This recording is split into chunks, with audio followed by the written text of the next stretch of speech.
Vijayawada city ఎలా ఉంది చూసారా?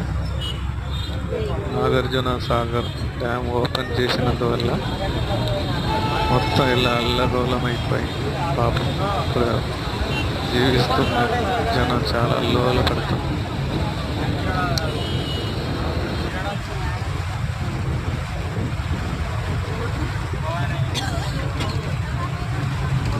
నీళ్ళన్నీ పోయేసరికి ఇంకెన్ని రోజులు పట్టిపోయాయి.